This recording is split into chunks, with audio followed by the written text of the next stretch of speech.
नमस्कार, मैं अशोक कुमार पांडे और स्वागत है आपका टीसीएच पर। आप जानते हैं कि ईरान के अंदर अभी भी इंटरनेट पूरी तरह से नहीं चल रहा है। इंटरनेट पूरी तरह से नहीं चलने की वजह से बहुत सारी खबरें नहीं आ पा रही हैं और बहुत सारे लोग ये सवाल उठा रहे हैं कि क्या वाकई में ईरान में अमन कायम है या फिर वहां पर अफरा तफरी चल रही है जिसको वहां की सरकार छुपा रही है।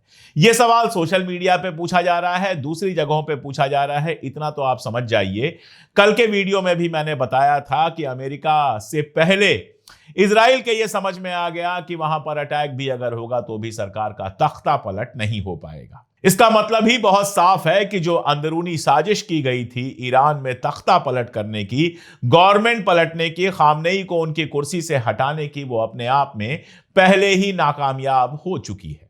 और उसकी नाकामयाबी के बाद ही अमेरिका ने फैसला किया कि अब हम कोई हमला नहीं करेंगे। लेकिन लोग सवाल तो पूछ रहे हैं। आप ये देखिए कि जो शाह रजा पहलवी है वो भी एक वीडियो जारी कर रहा है, उसकी भी बात करूंगा। लेकिन हमारे दोस्त और कुम में रहने वाले सैयद आकिब जैदी साहब से हमने एक बार कहा, हमने इल्तजा की कि कमरे के अंदर से तो आपने हमें बहुत डिटेल में बताया था कि ईरान के हालात क्या हैं, कमरे के बाहर जाकर जरा सड़कों का नजारा दिखाइए कि अभी वहां पर क्या चल रहा है। वहां से लाइव हमें दिखाइए कि सड़क पर क्या चल रहा है, लोग किस तरह से निकल रहे हैं, गाड़ियां चल रही हैं कि नहीं चल रही हैं, कर्फ्यू लगा है कि नहीं लगा है, तमाशा वहां पर हो रहा है या नहीं हो रहा है, ये सब जरा सड़क पर आकर दिखाइए, आउटडोर आकर दिखाइए। तो उन्होंने बड़ी खुशी के साथ कहा कि इंटरनेट मिलते ही मैं ऐसा करूंगा। और देखिए, जुमे के रोज उनको इंटरनेट मिला और कल शाम को उन्होंने, देर शाम को उन्होंने वहां का एक वीडियो, वहां जाहिर है हमसे कुछ घंटे पहले होता है, तो जब यहां देर शाम हो चुकी थी तो वहां रोशनी थी, सड़क पर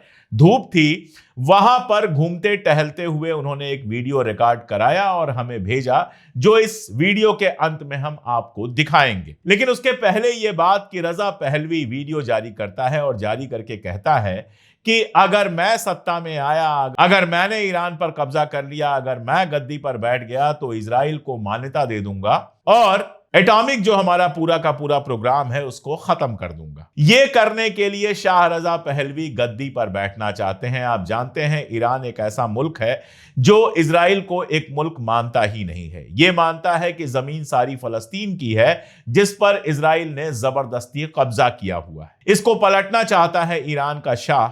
ईरान के शाह का बेटा, काहे का शाह, उसने तो कभी ईरान देखा भी नहीं है। बचपन में देखा है, तब भगाया गया था, उसके बाद से आज तक कभी वो ईरान आया ही नहीं है।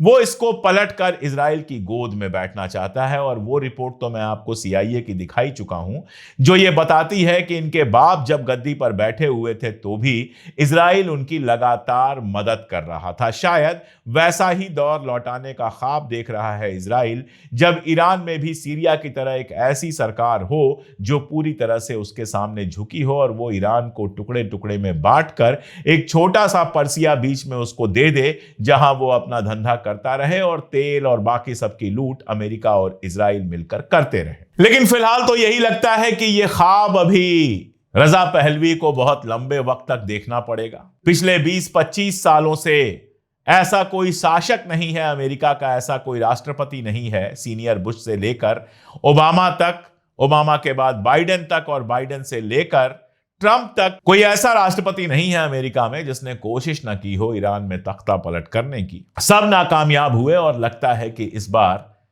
ट्रंप को भी कामयाबी मिलने वाली नहीं है। अरब मुल्कों के भीतर भी एक खदबदाहट है इजराइल को लेकर। जिस तरह से इजराइल एक के बाद एक मुल्कों पर कब्जा करता चला जा रहा है, सऊदी अरबिया, टर्की और इजिप्ट जैसे मुल्कों को यह लगता है, और ओमान और कतर जैसे मुल्कों को भी यह लगता है कि अगर ऐसे ही इजराइल बढ़ता रहा तो एक दिन अरब वर्ल्ड में किसी और मुल्क की कोई हैसियत बचेगी ही नहीं। इजराइल किसी की भी जमीन पर जब चाहेगा तब कब्जा कर लेगा। तो अरब मुल्कों के अंदर भी हरकत दिखाई दे रही है। दुनिया में भी ऐसा नहीं है कि ट्रंप को बहुत समर्थन मिल रहा है। हाँ, हमारे मोदी जी जैसे लोग हैं जो लगातार उनके सामने झुकते चले जा रहे हैं। चाबहार जैसा प्रोजेक्ट, जिसके बारे में 3-4 जो हमारे गोदी मीडिया के बड़े एंकर्स हैं उनके बीच में बैठकर मोदी जी बड़ी बड़ी बातें कर रहे थे, कह रहे थे कि बहुत बड़ा काम हुआ है ये, और किसी तीसरे के कहने से हम कोई फैसला नहीं लेते। वो अमेरिका के कहने से उसको रद्द कर चुके हैं। $120 मिलियन तो हमारे पानी में चले ही गए, साथ ही अब चीन का जो ग्वादर पोर्ट है, ग्वादर पोर्ट परियोजना जो चीन के साथ ईरान की है, वो बेहद महत्वपूर्ण हो जाएगी, क्योंकि आपकी जो चाबहार परियोजना है वो नहीं चलेगी। आपके चाबहार परियोजना से व्यापार नहीं होगा तो चीन के ग्वादर परियोजना से तो जबरदस्त बम्पर व्यापार होगा। चीन के ऊपर भी सैंक्शन लगाए हैं अमेरिका ने, लेकिन चीन कहीं से झुकने वाला नहीं है। खैर, बाकी बातें डिटेल में होती ही रहती हैं, मैं करूंगा ही। सबसे पहले आपको दिखा देता हूं कुम से सैयद आकिफ जैदी साहब का वीडियो। हमारे मित्र हैं, हमारे लिए खास तौर पर उन्होंने ये वीडियो बनाया है। बहुत शुक्रिया मैं उनका कह रहा हूं, और ये वीडियो देखिए और खुद जानिए कि ईरान के एक बेहद इंपॉर्टेंट शहर कुम के अभी हालात क्या है। बिस्मिल्लाहिर्रहमानिर्रहीम। आज 16 जनवरी है और सभी नाजरीन की खिदमत में आदाब अर्ज़ है। यहाँ ईरान से कुम से एक मुख्तसर अपडेट देना चाहूँगा, और मेरी गुजारिश है हमारे जो मित्र और दोस्त हैं जनाब अशोक कुमार पांडे साहब के वो इस अपडेट को नाजरीन और दर्शकों तक पहुँचाएँ। यहाँ हम लोग शहर कुम में मौजूद हैं। आज जुमे का दिन है, छुट्टी का दिन है। आप देख रहे हैं कि हम लोग बाहर निकले हैं एक ऐसे ही थोड़ा सा घूमने के लिए, थोड़ा सा हवा खाने के लिए, थोड़ा सा मौसम का लुत्फ़ उठाने के लिए। और यहाँ जो अभी सूरत हाल इस वक्त है, आज इस तारीख़ में 16 जनवरी में, ये तकरीबन वैसी ही सिचुएशन है जो जून के आखिर में थी। वो क्या सिचुएशन थी कि दुश्मनों ने एक बहुत बड़ा हमला इस देश पर किया था, नुकसान भी पहुँचाया था इस देश को। मकसद था इस देश को, इसकी क्रांति को पूरी तरह से नीस्त और नाबूद कर देना, लेकिन नतीजा उल्टा हुआ।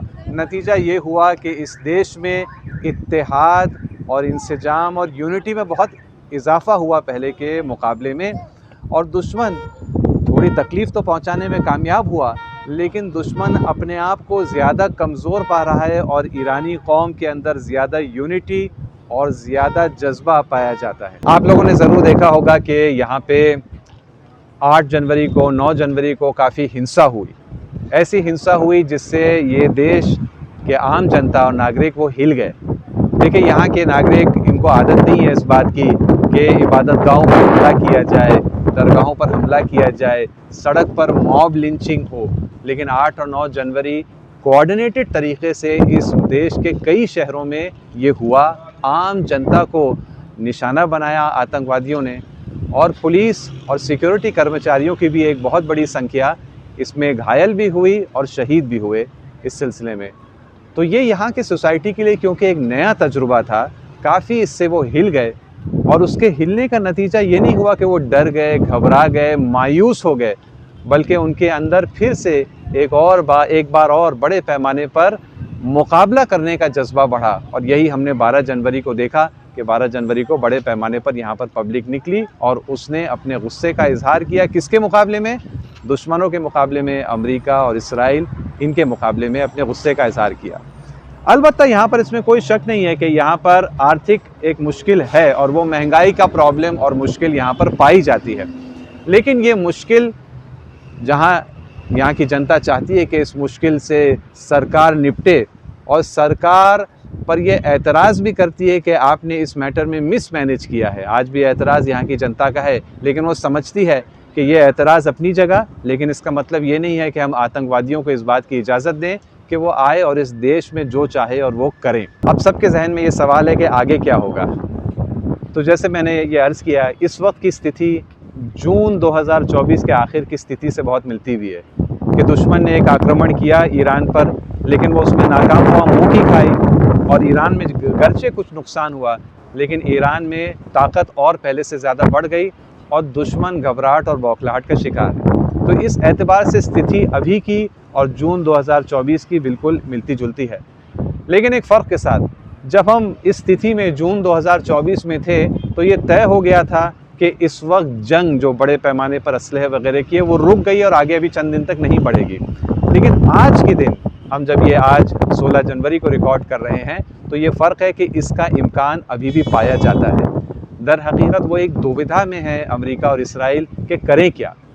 वो उन्होंने जो अभी इस बार कोशिश की आतंकवाद के ज़रिए यहाँ पर बदइंतज़ामी पैदा करने की, वो नाकाम हो गई।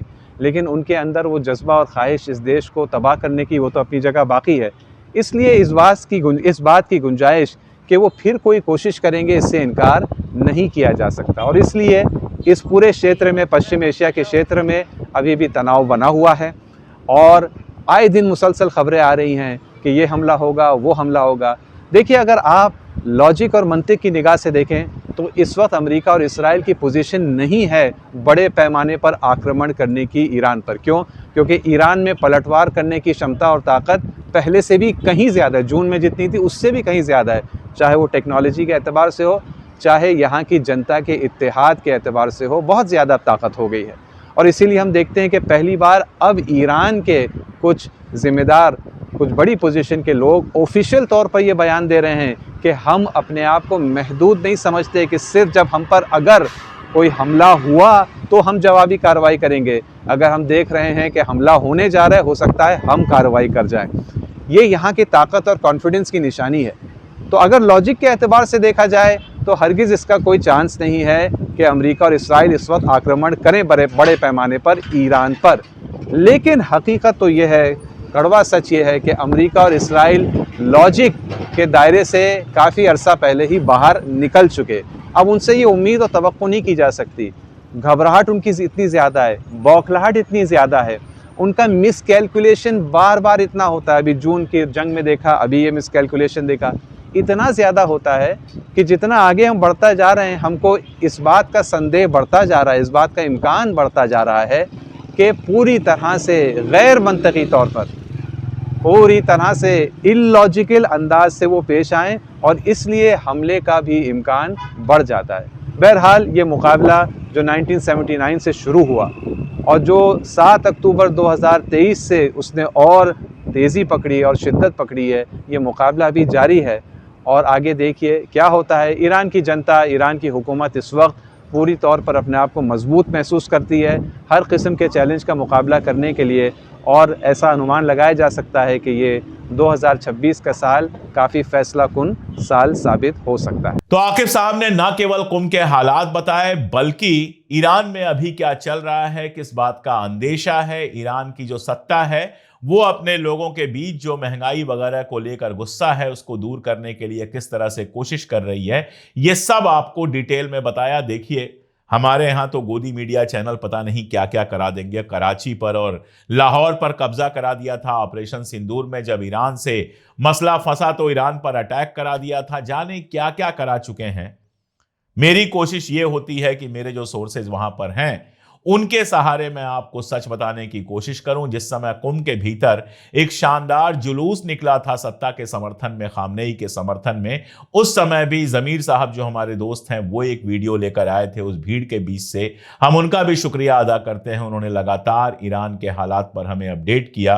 और सैयद आकिब साहब ने इसके पहले स्टूडियो के अंदर से बहुत डिटेल से हमें जो कुछ चल रहा है ईरान में वो बताया था। और आज कुम की सड़कों से उन्होंने बिल्कुल सीधे आपको एक वीडियो दिखाया, आपको एक मंजर दिखाया, जिससे आप अंदाजा लगा सकते हैं कि फिलहाल ईरान में जो दहशतगर्द सड़कों पर तमाशा किए हुए थे, बवाल मचाए हुए थे, वो थक कर घर बैठ गए हैं। जो उनमें मोसाद और CIA के एजेंट्स हैं उनको लगातार गिरफ्तार किया जा रहा है और ईरान किसी भी हालत का सामना करने के लिए पूरी तरह से तैयार है। जुड़े रहिए हमारे साथ, हम भी कोशिश करते रहेंगे कि आपको सबसे ऑथेंटिक खबरें लाकर दिखाते रहें, अपने कॉन्टेक्ट्स के जरिए, अपने दोस्तों के जरिए, अपनी पहुंच के जरिए सच आपको बताते रहें, क्योंकि सच जानना बेहद जरूरी है जब पूरी दुनिया का गोदी मीडिया सिर्फ और सिर्फ झूठ फैलाने पर लगा हुआ है। आज के लिए इतना ही, बहुत शुक्रिया।